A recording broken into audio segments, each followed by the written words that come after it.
Hey, before I get started, if you are not subscribed to this channel and you watch it with any regularity, or even if this is your first time, please subscribe. I am just about 20,000 subscribers from 900,000. And one, that just blows my mind. It makes me one of the luckiest people in the world to have the privilege to sit at this desk and talk about important issues with you on a daily basis. So if you're not already subscribed, please just take 1 second, click for free the subscribe button below. I would appreciate it very much. Let's talk about my home state. Haven't lived there for many, many years, but Idaho is where I was born and reared as a child. Grew up in northern Idaho, a little tiny little town called Orofino, and just filled with bigots. Not all, of course, not all the people of my hometown are bigoted, Republican, conspiracy theorists, racists. No, not all, but a majority, and that would go for the state as well. You're not really safe if you're black and you live in Idaho, if you're gay and you live in Idaho, if you're a member of some other marginalized, traditionally oppressed group. It's gotta be tenuous to be that. Also, I want you to remember this. Remember when abortion was overturned by the United States Supreme Court, and there was language in there that gave a little bit of wiggle room to come after gay marriage and access to contraception. And people said, oh, no, Republicans, we're not gonna do that. We're not coming after gay marriage. That's the law of the land. We're never gonna do that.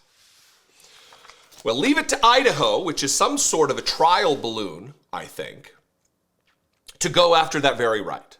To go after the freedoms and liberties of individuals, you know, the party of low regulation, the party of personal freedom, is now telling people who they can marry.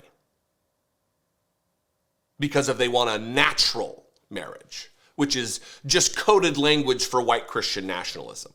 It's they want biblical marriage, but I guess not biblical marriage that would include concubines and polygamy, which is just rife through the Bible. Not that biblical marriage, not that one.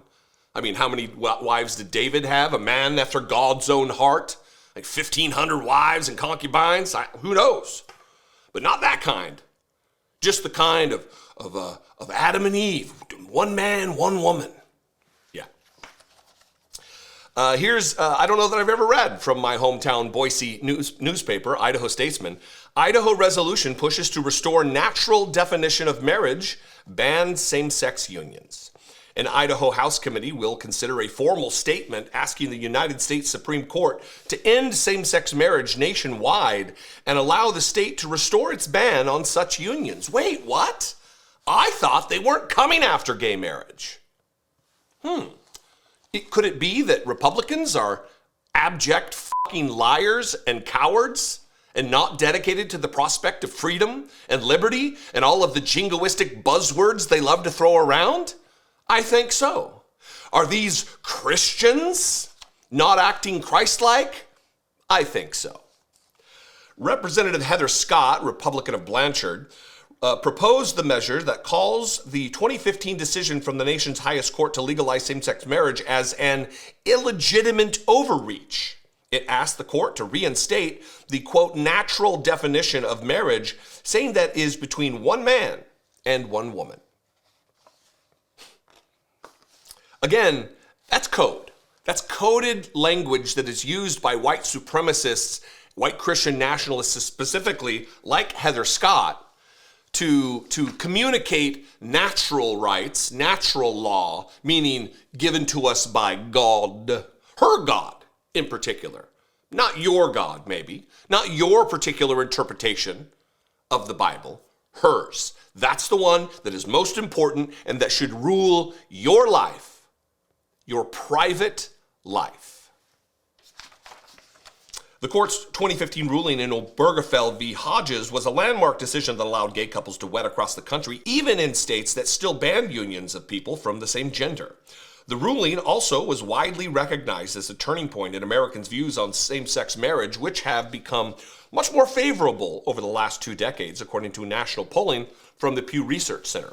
But the Supreme Court's decision came by a 5-4 vote, and 3 new conservative justices were appointed by Republican President Donald dipshit Trump during his first term, shifting the court to the right, shifting an already right-wing court farther to the right.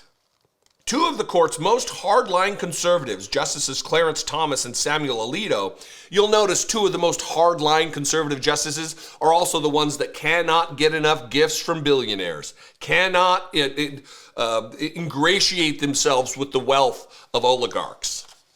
Wonder if that's a coincidence. They have previously written that Obergefell decision should be reconsidered. Quote, "The purpose of this resolution is just to affirm our state authority to regulate marriage," Scott said at Tuesday's hearing. Wait, what? To regulate? I thought you didn't like the government regulating things. I guess only when that regulation is in service to the oppression of a marginalized group that has been systematically abused, murdered in our country. Then regulation good, right, Heather Scott? You white Christian nationalist racist bigot? The committee moved Scott's proposal forward, of course it did, Tuesday, and will return to the committee for a public hearing at a date yet to be set. If ultimately passed by the legislature, the statement, carrying only symbolic but not legal weight, would be sent to the Supreme Court. In a statement, and this is from Democrats in Idaho, in a statement, House Minority Leader Ilana Rubel, a Democrat of Boise, and Senate Minority Leader Melissa Wintrow, a Democrat of Boise, called the effort a sad distraction for more important issues. Isn't that true? You know, the party of, the eggs are expensive and gas is expensive. What should we do about these things to ease the financial and economic burdens on the citizens of Idaho? What should we do? Ban gay marriage. That'll bring down the cost of groceries. Because it was never about the cost of groceries. It was never about making the lives of people in Idaho better. It's about making the lives of marginalized people in Idaho worse. That is their objective. These Democrats from Boise, they continued, this is yet another example of the extreme wing of the Republican Party ginning up divisive social issues in order to create problems where none exist. I would say this is from the Idaho Democratic Party leaders that I just talked about, the minority leader of the House, the minority leader of the Senate. This is not from the extreme wing of the Republican Party, ladies. This is run-of-the-mill, average Republicans. There are no middle-of-the-road Republicans in Idaho who are elected. There's just not. Because of the primary system, radicals make it through the primary and then win in the general election. People like my parents vote the most fanatical freaks through the primary system and then on to the general. That's just how it works, and it's by design that the Republican Party, the state infrastructure of the Republican Party is just replete with psychos and racists and radicals, people sympathetic or participants in militia movements. It's a freak show. There's very few states as radical as Idaho. Very few. Oklahoma, maybe Florida, but Idaho's right up there, right up there. This resolution may be a helpful gimmick for winning enclosed GOP primaries, they added, but it should be offensive to all Idahoans who value their individual rights and freedoms and just want to live their lives without egregious government interference. Idaho's constitutional ban on same-sex marriage is still on the books and approved by voters in 2006 with 63% support. That was 63% support in 2006. I still lived there in 2006 when this went down. That number is far less now. Polling immediately shifted after the 2015 Obergefell ruling. Nationwide, it shifted very rapidly where people just accepted that it is absolutely normal and should be legal and acceptable for the members of the LGBTQ community to enjoy the same freedoms, rights, and privileges that the rest of us do, that are enshrined in the 14th Amendment of the Constitution of equal protection under the law. They are equal. Whether you're gay or lesbian or bisexual or you're trans, you deserve the same as I do as a straight white man. But these fucking bigots, these fearful cowards, they want to bully. These are people who peaked in high school and they were bullies, and they just carried that with them. What do you think? I'd love to know if you're also an Idahoan. Look, my family goes deep in Idaho. I'm a 6th generation Idahoan. My children, 7th generation, before it was a state. Early, one side of the family came over with the Mormons when it was just a territory out there.